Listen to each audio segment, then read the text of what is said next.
All right. We're just going to wait here to make sure that we've got people showing up. I'm going to turn on the live comments so that everybody that comes up, we can see you on stage. Instagram is giving me crap. I'm just going to need a second to get that going again. Public next. Let me grab this screen key.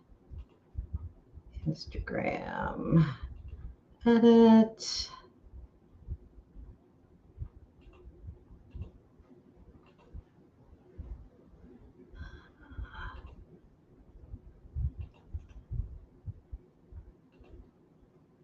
All right, save changes. Now we're going to go live on Instagram because Instagram gives me crap all the time.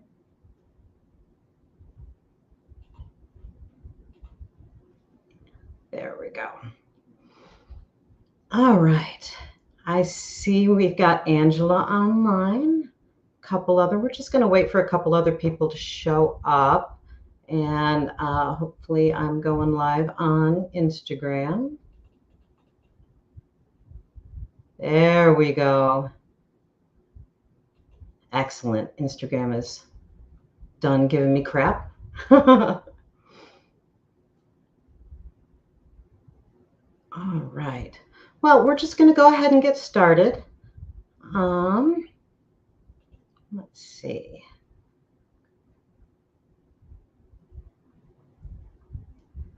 It's the Hearts of Glass Fade Away and Radiate launch party. I'm your host, Tawn Krakowski, the founder of Barnstormer Publishing and the Empress of Tawnlandia. I'd like to welcome our viewers joining us live tonight and those of you who are watching the replay. Tonight, we'll talk about Pat Green's second novel in the Hearts of Glass series, Fade Away and Radiate, the details of the Indiegogo and our Thrive initiative, have a few excerpts of the audiobook narrated by Jennifer Lanham, answer some of your questions, and have a giveaway for some audiobooks, ebooks, and signed copies of Book 1, Living in the Real World, at the end. Make sure to drop a comment, say hello, tell us where you're from, or ask a question to be entered to win. Just a reminder, your comments will be visible to everyone, so don't say anything that I wouldn't.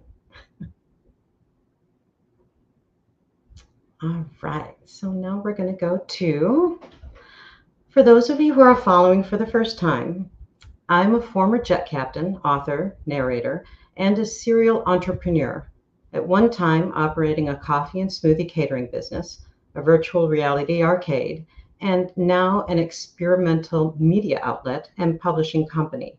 I'm on the board of directors of the nonprofit BWN Publishing, which provides education, growth opportunities, and publication of quality authors from underrepresented, economically disadvantaged, and rural communities. I firmly believe in the power of storytelling and community. In Tawnlandia, reading is rebellion and knowledge is power. With me this fine Femme Friday evening is Pat Green, author of the Hearts of Glass series. Pat is a Chicago-based writer, activist, a photojournalist who's been documenting real people and stories for 20 years, and an activist and survivor advocate.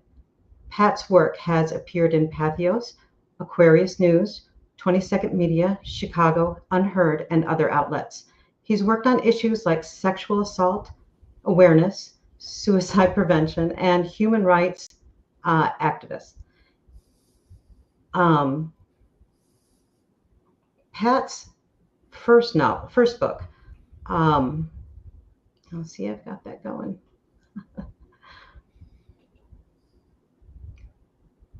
Pat's first book, Hearts of Glass, Living in the Real World, was published in 2025 to positive reviews for its honest portrayal of teen identity and trauma.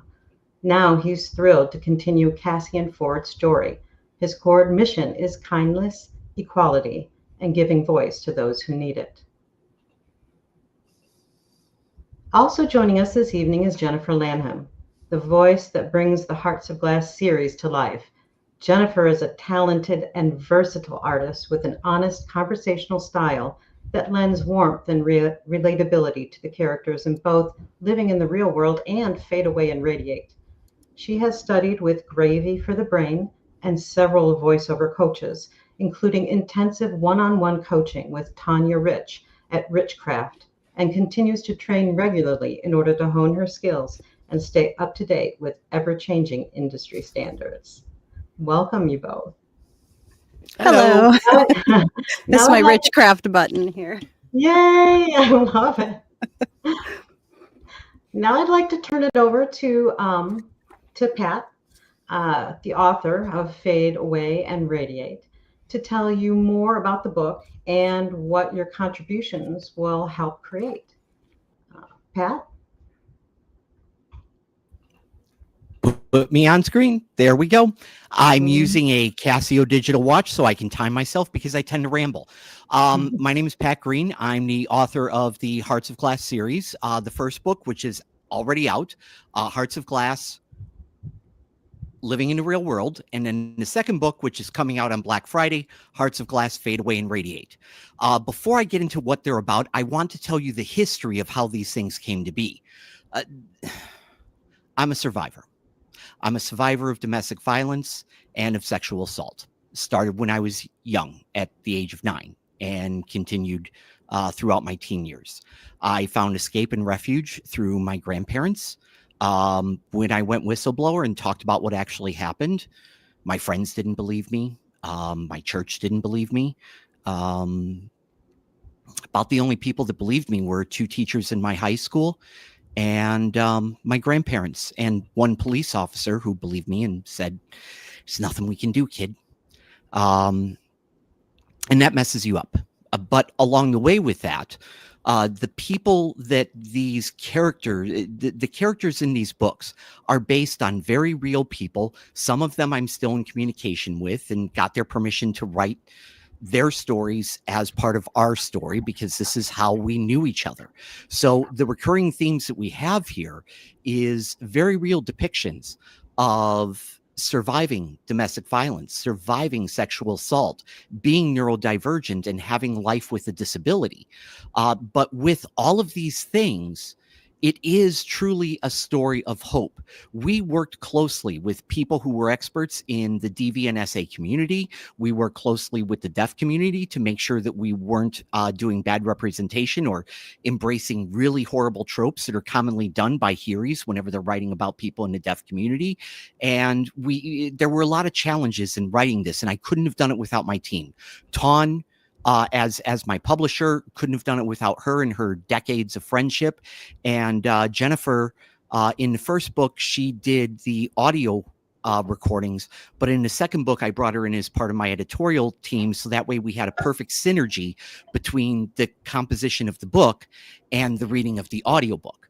But to that,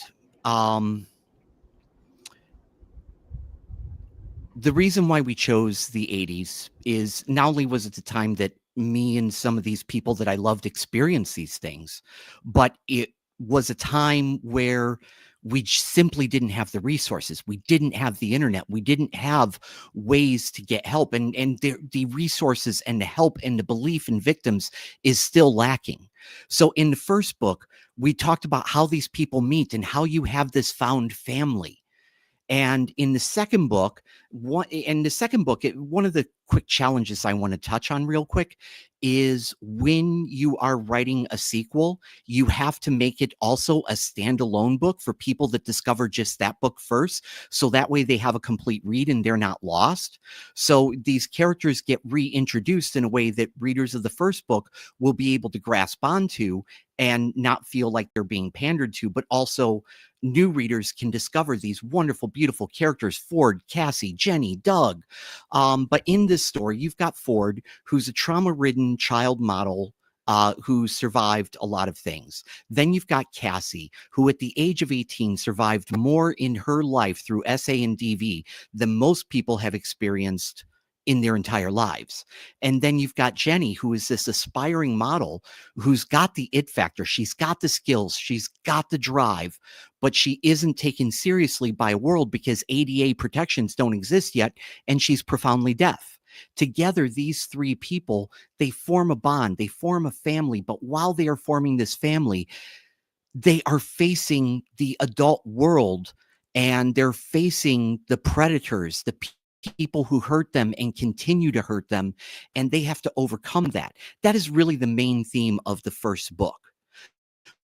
But in the second book, now that you've, for lack of a better term, slayed the demons, we have so many YA books, wonderful YA books that tell these amazing stories of survival, but we don't talk about what comes next. You fall in love, you make friendships, but you are still carrying the weight of all of this trauma just burdening you and bringing you down. And it makes it hard to trust. It makes you hard to have a good, solid relationship. And how do you approach normal, relational, young adult sexual exploration in a healthy manner with all of these horrible things that have happened to you in the past? And more importantly, how do we inject some humor along the way? Because while these bad things are happening to us, you laugh, you become friends, you fall in love, you have moments of joy while all these things are going on. Both things can be true. And I think a lot of people discount trauma survivors because they seem affable. They seem like they've got good character. They laugh, they smile, they do all these things. How could they have experienced all these things? How could somebody who has been a victim of rape want to have a sexual relationship consensually with somebody down the road?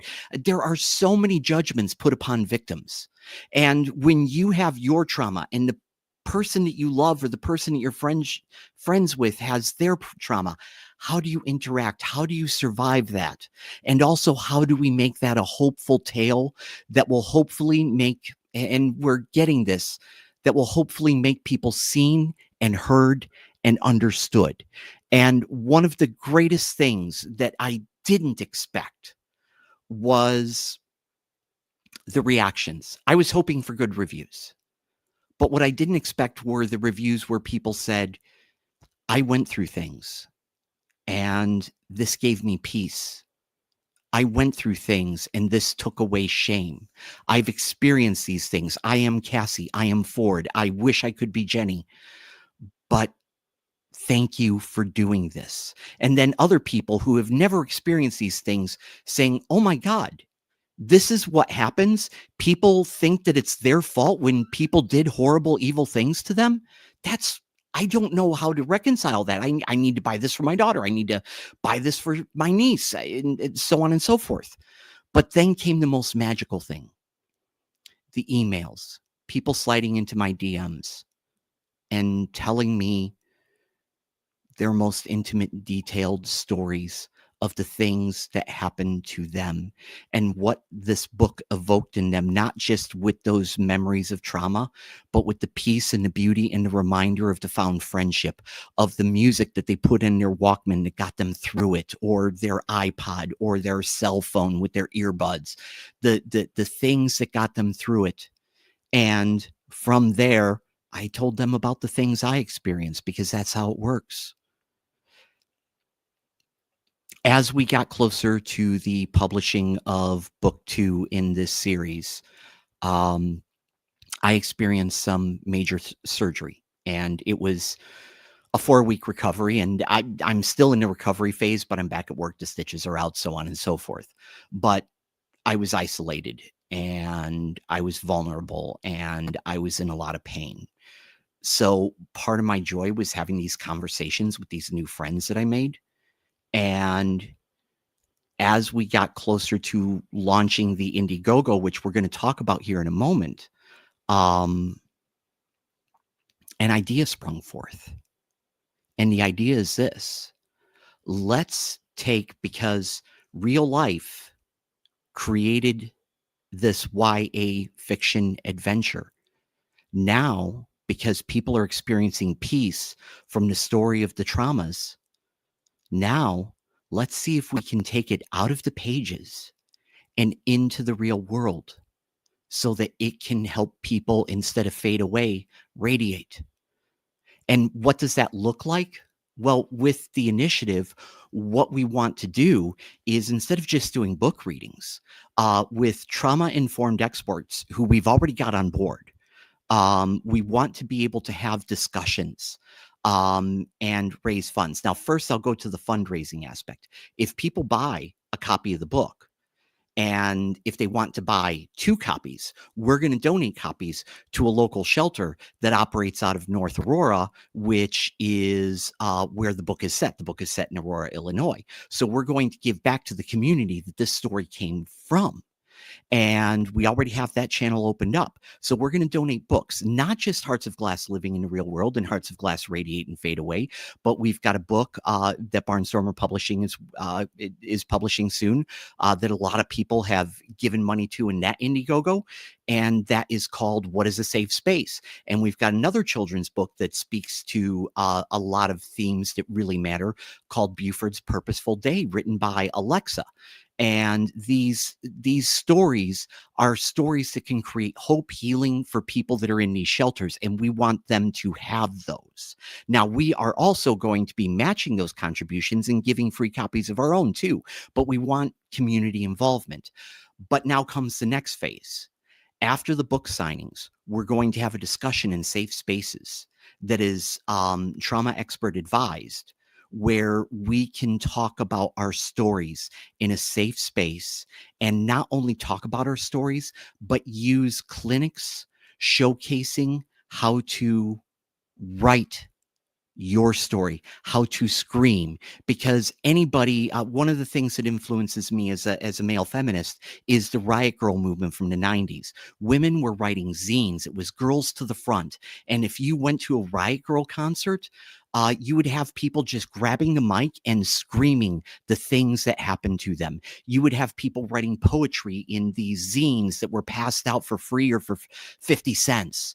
And everybody had a voice. Everybody had a microphone. Everybody had a platform. So we want to give people the tools to be able to express themselves and the opportunity to do it. And if they want to take it further, because of who Barnstormer Publishing is as a publishing agent, and where Tonlandia, which is connected with Barnstormer Publishing, is connected, if people want to publish their poetry, write their stories, and have it either online or in print, we're going to try to make that happen in every possible way that we can, and make it a fair wage without the predatory nonsense that happens. One of the reasons why I went with Barnstormer Publishing is there is so much predatory nonsense taking advantage of people's dreams. So this is the thing that's going to happen. And then everybody that is in these spaces is going to be offered resources if they need it. And obviously friendship. Now, this isn't just with my book release. It's going to happen across Barnstormer, but it starts with this project, which brings me to the Indiegogo. The Indiegogo is what's going to fund this. Now, Indiegogo has changed their model. It used to be you could collect what you could, but now it's an all or nothing. So we had to set the all or nothing low. So just to get the books out the door, just to make the books happen, it's $1,988 is the Indiegogo low bar. So that's what we need just to get the book in play. And I chose the number because it's a little less than 2,000, but 1988 is the year that book 1 and book 2 take place in. But we have a big goal, because there's these stretch goals after you hit that goal. If we hit $7,000, this plan, this Thrive initiative goes live. We can give away books to shelters. We can provide the rental space for these spaces to be able to host these events. We can get the books to the shelters. We can bring in the experts, because the experts that are coming in, they have a right to be paid, and we're going to pay them.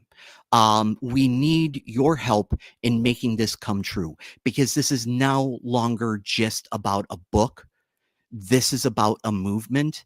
And I personally, as a survivor, need it to happen. The people that I have been talking to, who reached out to me because they have read the book and they have been moved by the book, have said this needs to happen when I pitch the idea to them. And some of these readers are actually involved in the process of creating what this looks like. And it gets more and more beautiful every day. Before I close out, there's one thing that I want to do. And Ton, I hope you're ready for this.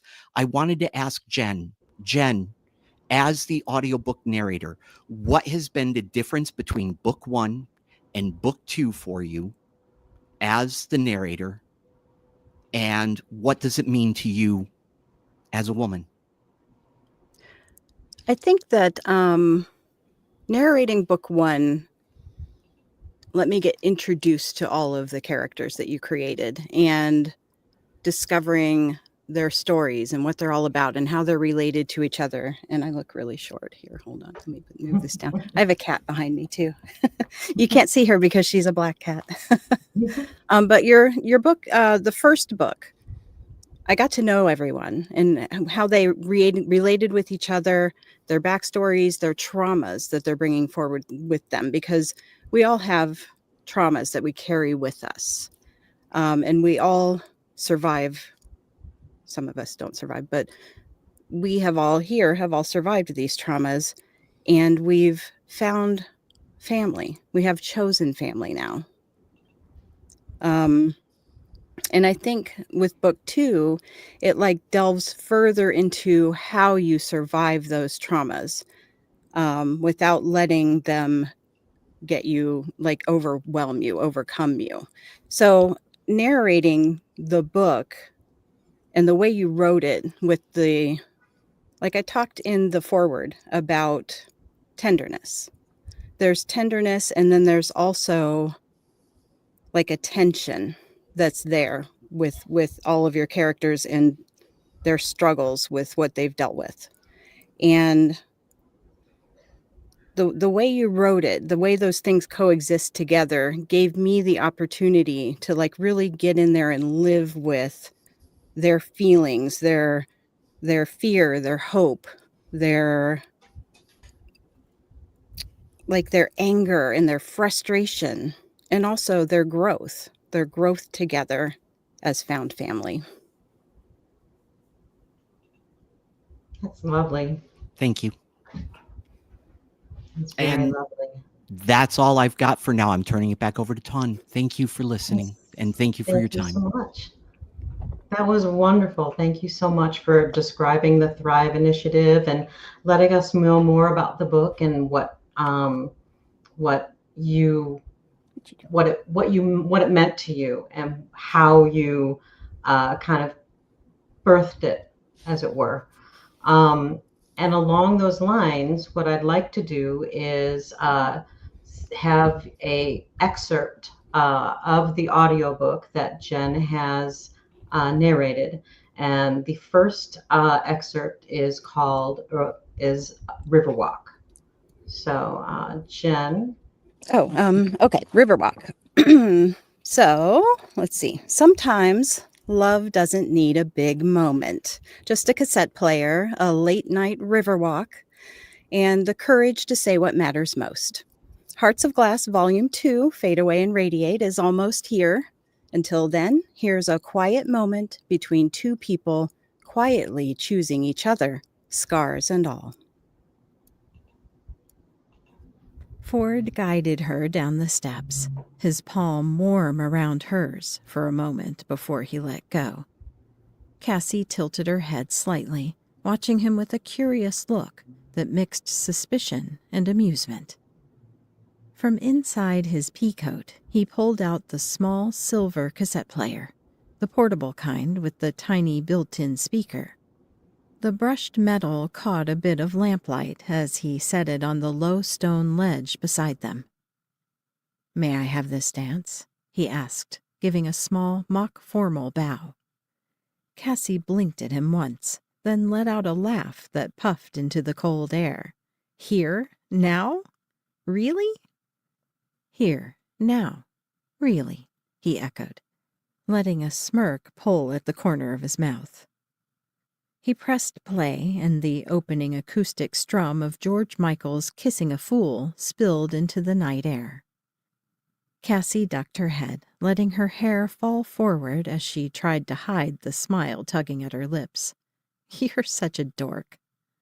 "And you're dancing with me anyway," he said, holding out his hand. Her smirk softened as she stepped closer. He slipped one arm gently around her waist, the other finding her hand. The cool leather of her jacket brushed against his fingers.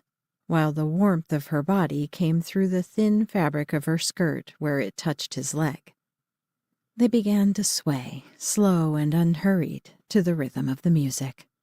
Above them, the sky had deepened to a rich indigo, with a few early stars peeking through the scattered clouds. A jogger passed by up on the path, the steady thump of sneakers momentarily blending with the song before fading away. Ford's focus narrowed until it felt like the lamplight existed only for them. The faint shimmer of her eyeliner caught the glow, her expression somewhere between disbelief and quiet joy. She leaned in, resting her head against his collarbone. When she lifted her gaze, her blue eyes caught his. "I love you," she mouthed. It landed in him with more force than he expected, his pulse stuttering in his chest. "Me too," he said, his voice soft but sure. "Why?" "You're easy to love," he told her. "You've just been hurt so much, it's hard for you to see that." Her lower lip trembled just slightly before she kissed him. It wasn't hurried or showy, just steady enough to make the world beyond them disappear. They stayed like that, arms wrapped around each other, until the final notes faded into the river's murmur.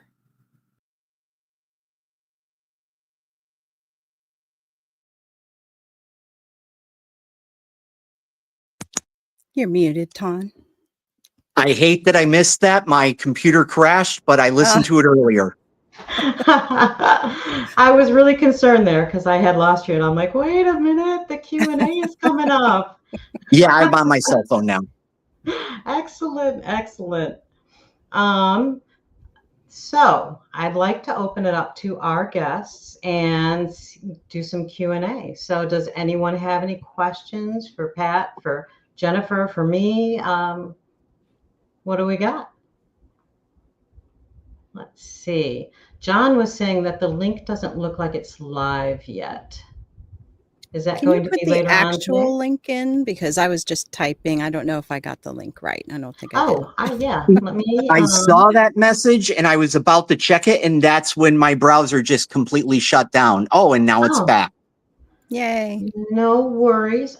There's the banner on there. I'm going to put that in the comments that I had in the banner. There we go. So we'll give that link a look as well. All right. So, Jen, Jennifer, sorry. No, Jen is fine. What is your process? Do you normally record at a certain time during the day? Is there do you go through a warm up, that kind of thing? Well, the overall process is I read the book for anything. I read the book cover to cover, and then I go back through a second time, and I do go back through a second time and I highlight all the dialogue with different colors. I have to choose my colors carefully so I don't end up with a bunch of, because I only have a limited number of colors because I use a Remarkable tablet that's black and white. So it's only got like 6 colors, one of which is gray. So I assign a color to each character. I go back through the whole thing and I highlight each character with their color. And then when I start, as far as what time do my favorite time of day to record is in the afternoon, but because of I have a particular neighbor here that has motorcycles. So recording in the afternoon isn't always possible. So a lot of times luckily I'm a night owl, so I end up recording after midnight when it's quiet. Now, I also live near an Air Force base, and sometimes they do night maneuvers. I'm sure you're aware, Ton, of the requirements to keep your license. You have to have a certain number of hours put in every month, I assume. I'm guessing. I don't know, but that's what it feels like. So especially toward the end of the month, it starts getting pretty busy over at the Air Force base. I bet. Pat. What about Yes. you? Do you have a process that you go through to kind of get in the mood for writing, or do you have a favorite place that you like to go? Okay. There's first the process. It always starts off with music. Hmm. People that read the book will realize that both books have great soundtracks. I even created Spotify playlists since I can't do a official soundtrack. But I listen to the music of that era and the memories that are connected with the events that happened. And that helps me get into the groove. Now, I've got two favorite places to write. The first place is in my living room with my cat by my side, and I just spin records and just keep spinning the records. The records force me to get up, turn a record over, and get back to the writing. So it forces breaks so I don't get lost. That's part of my process. The other space is a lot of both books were written in the Fox Valley Mall food court. Even though a lot has changed, I can look at the FYE and say that was the record town. I can look at Panda Express and all I see is Orange Julius. I can look at Kids Foot Locker and there's Silverman's. I can look at Macy's and there's Marshall Fields. So all of these places are still very real. But even though most of the readers reading the book have never been to the Fox Valley Mall, I walk around with my Casio digital watch, and I will time how long it takes to get from Silverman's to the Orange Julius or the record store to where Marshall Fields used to be, so that I know how much dialogue can happen, how much action can happen. It helps me immerse myself, which makes the environment more real. Other little weird things that I do is I look up what the weather reports were in Chicago the day that is taking place. Though I don't mention the dates most of the time, except for this book because it's set during the Christmas shopping season, I get ideas and inspiration from what the weather was and what were the major events of the news. There's an incident where you do have a major tragedy that happens in the news that impacts the people in the book and the story and becomes a plot device that brings up a very traumatic event for Ford and for Cassie.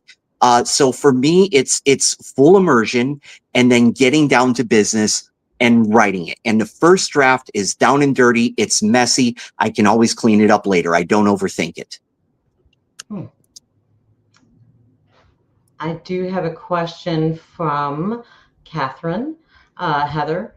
How do you self-edit when writing? I sometimes get lost in conversations between characters, and I'm not sure how much of the dialogue is relevant to the overall story. Okay, that is a great question, Catherine.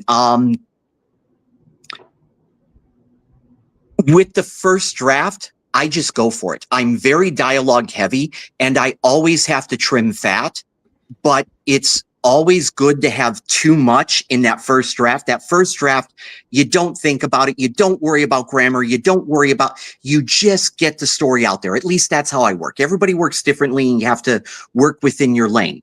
However, once I do that, self-editing happens first. I do a gentle,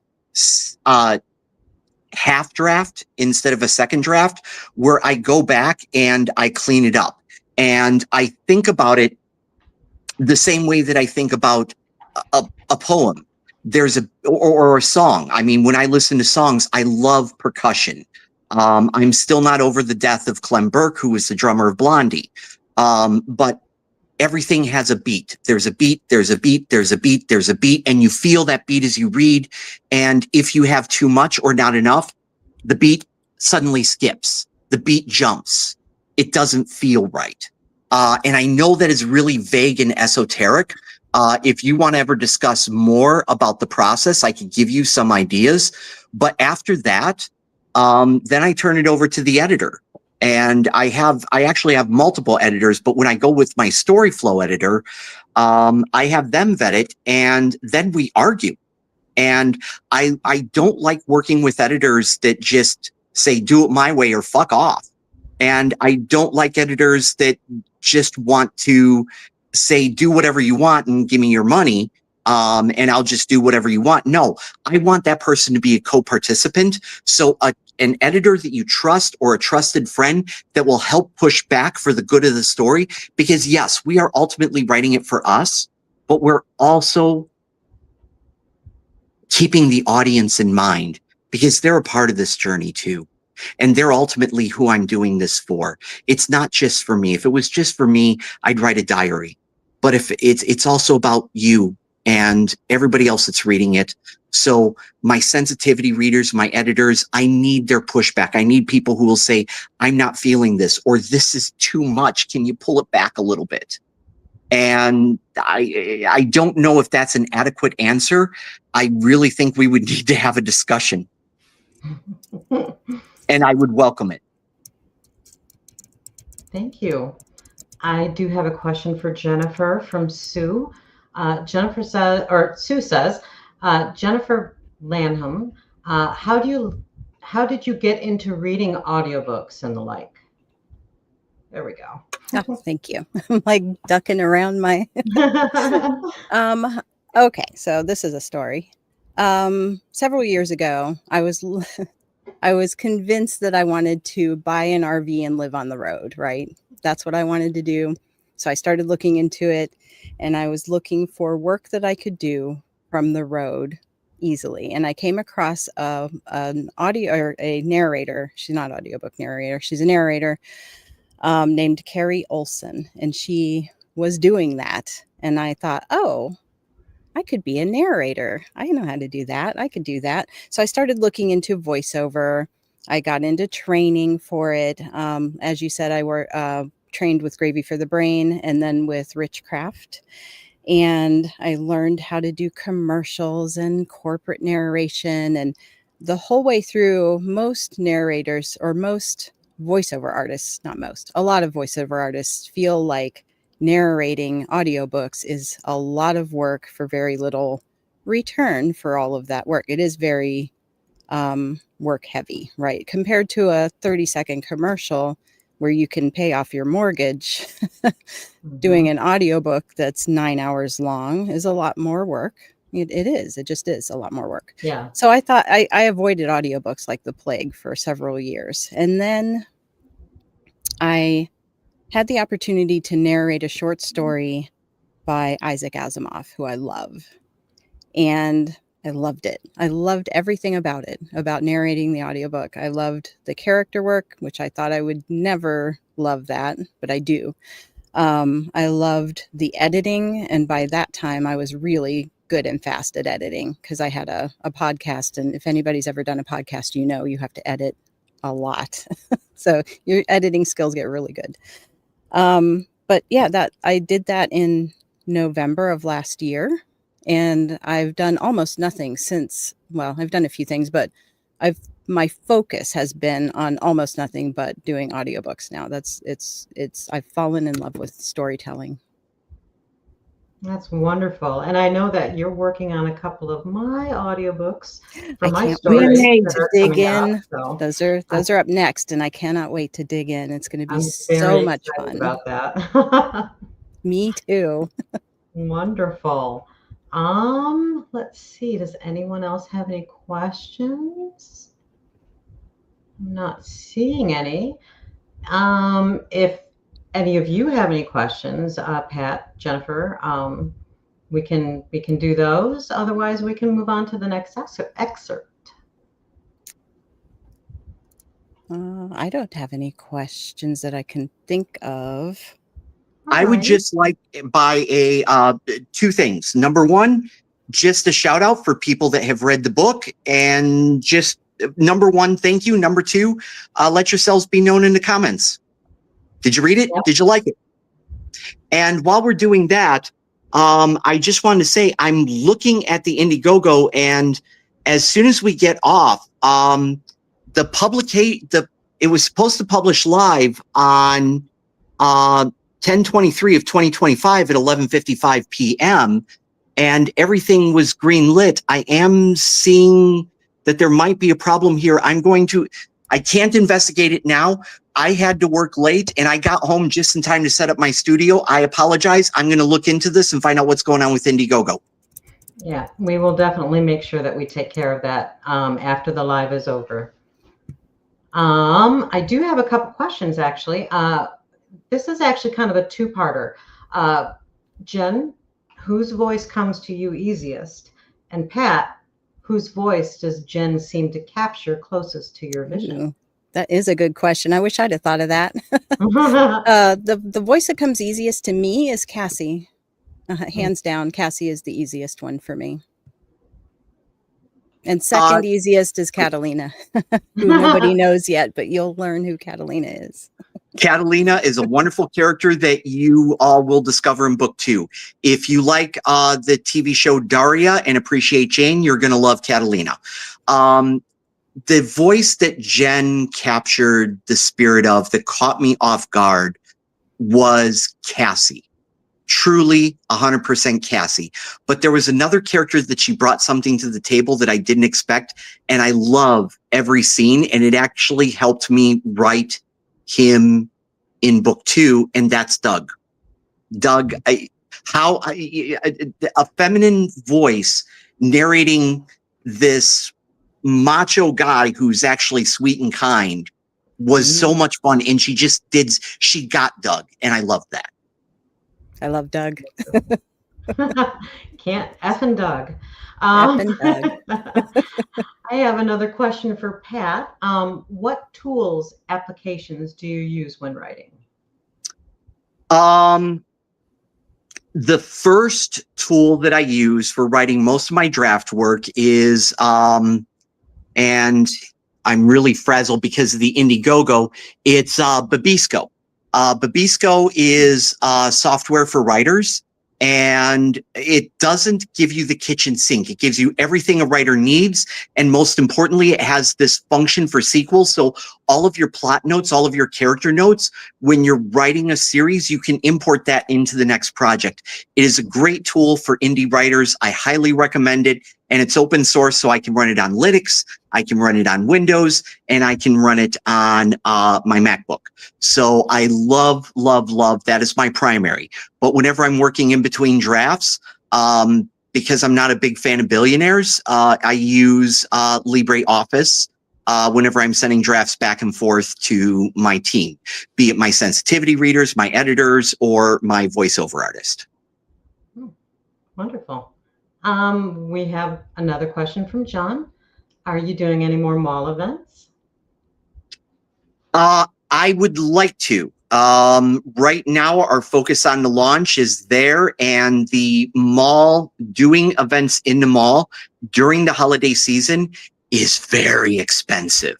But after the holiday, if the Indiegogo goes well, I'll do a December one in Fox Valley Mall and in Louis Joliet Mall. But, worst case scenario, I'll do it after the holidays when the prices are more reasonable to get a booth. That makes sense. I do want to let everybody know that if you go to barnstormerpublishing.com/events, you will be able to see the events that we do have coming up for some of our authors. I've got a few coming up before the end of the year. I know that Pat has one coming up as well. And we will once again be at Phoenix Fan Fusion next year. So wanted to make sure everybody knew about that. You can come and check all that information at Barnstormer Publishing. And just as an aside, I don't know all of the titles and all of the authors intimately, but some of them that I do know, my goodness, you've got some fabulous people out there. There's 2 children's books. You've got a new YA fantasy series that is coming out. I mean, these people are amazing, and all of them are like-minded, like me, Tawn, and Jennifer. They're one of the things, I'll say this, one of the things that I love is I'm a minority. As a white, middle-aged male, I'm not representative of most of the authors here. Most of the authors, they're women, they're people of various orientations and races. I mean, we've just got the gambit covered, and I love the diversity, and I learned so much from the beautiful people there. Thank you very much. It's actually a project close to my heart, and I'm so grateful to have all of you, Pat, Jen, all the authors here with me, helping me, make this come to life. I'm very proud to be a part of this with all of you. And with that, I think we're just going to go ahead on to the second excerpt so that, we can leave it with not a dry eye in the house. Yeah. So we're going to have Okay. Jen in there. This one is called To Be Loved. This scene reminded me of why I love this work, why the human voice still matters. Cassie's pain in this moment is quiet, raw, and heartbreakingly real. What a privilege it was for me to give her a voice. Hearts of Glass Volume 2, Fade Away and Radiate is on the way. Here's one of the moments I'll never forget recording. Monte Carlo's headlights swept across the driveway, catching steam from Cassie's Chevette, idling like it had been waiting for him. She was behind the wheel, dashboard light painting her pale face. Ford parked, grabbed the pharmacy bag from the glove box, and stepped into the cold. Cassie got out slowly, eyes red-rimmed. She didn't speak before folding into him in a sudden hug. "Cassie?" His arms wrapped instinctively around her, and then she broke. Her whole body shuddered, not just crying, but collapsing, like every emotion she'd held back had cracked loose at once. Her shoulders trembled beneath his coat. Her breath came in jagged bursts. Ford tightened his grip, adjusting his stance to keep her upright. They didn't even send anything," she choked out. "What?" "My grandparents."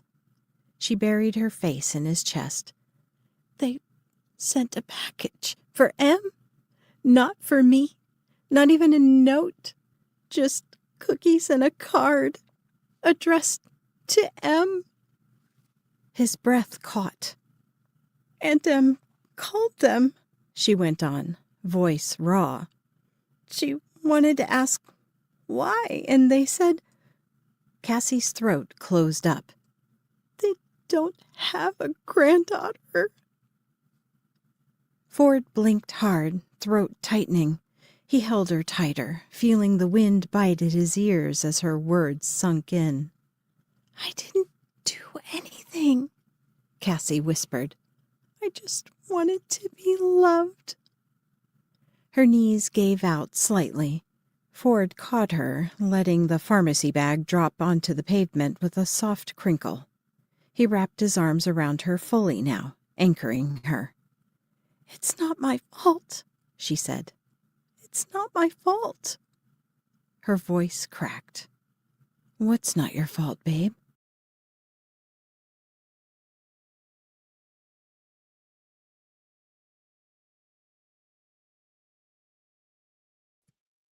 You're muted, Ton. Sorry about that. Wow. Yeah. I don't feel like there's a dry eye in the house, for me at least. I'm very excited to be able to listen to your audio narration in these clips. So I think we're at the point in time where we can start doing some giveaways. What do you guys think?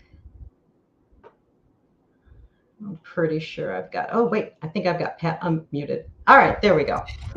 Yay! Sue, you're going to have to wait, Sue. You're going to have to wait and read it yourself. Yes. Oh, what happens next is a heartbreaker, though. Yeah, it is. Absolutely.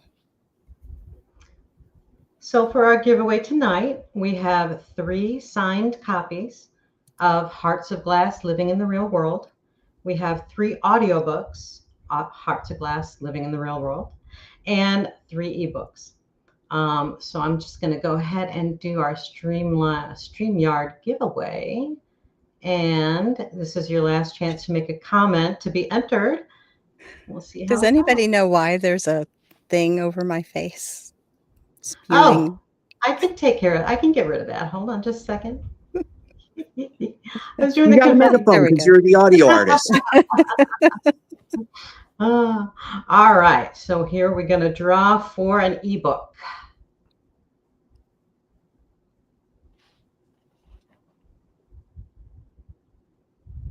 Oh, yay. I get an ebook. Let's draw again.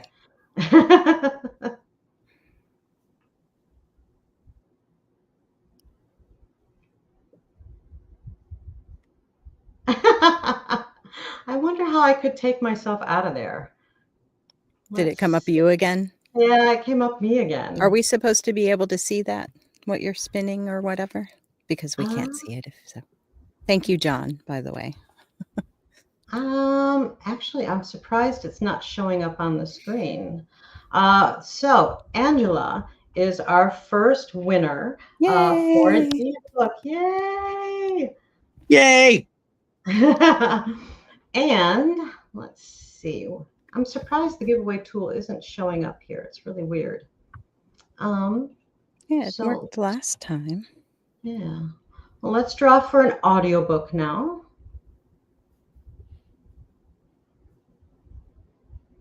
And I don't. I got you, Jen. So I don't think that you're going to need that. Probably not. That's what I get for commenting. Yeah. Wade Bomer. Wonderful. Yay. Wade has won an audiobook. And so we'll go for a signed copy this time. Here we go.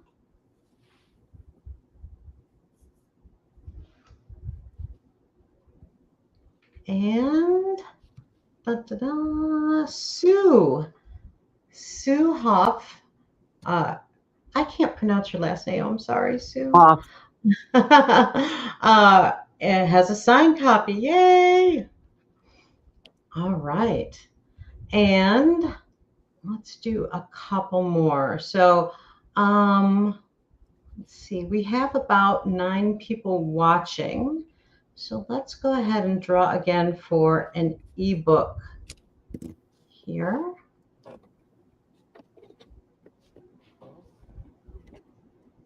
John Benton. Wonderful. We'll put you down for an ebook. And let's go for an audiobook again.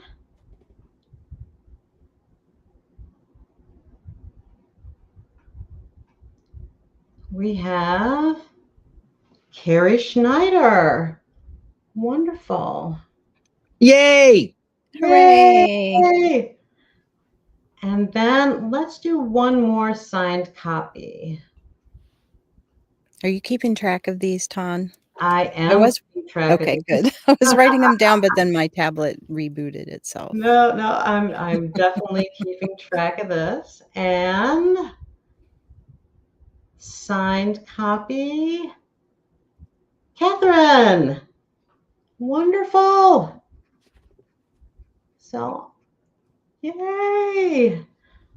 Yay, congratulations, everybody. Wonderful. Congratulations, everybody. We've got some ebooks, some audiobooks, and some signed copies coming out to you. I will contact you later on this evening or tomorrow, depending on how awake I am, to get all of your information to make sure that you get all of your prizes. And just as an update, I'm in little chats here with technical support right now. I'm hoping to have this completed soon. I am so sorry. It just was a weird day. Technical difficulties happen all the time, and I should know because I've been doing quite a few of them. Yeah, I think everybody knows these days. We've all had our technical difficulties in one way or another. Absolutely. All right. Well, I think we're ready for the closing. I'm going to go ahead and just be me. I'm going to add you guys to the stage too so you can hear me. We're just going to go solo. All right. In conclusion, please consider claiming a perk and contributing what you can. And if you can't give money, that's okay. You can still help us by sharing this campaign with friends, on social media or to anyone who might be moved by this story, our story. Word of mouth is priceless. With your help, we'll not only publish a novel, we'll spark conversations, ignite change, and show survivors they're never alone. Thank you for believing in this project and being part of the Hearts of Glass mission. Let's not fade away, but radiate and light up the darkness for someone who needs it. Thank you for watching.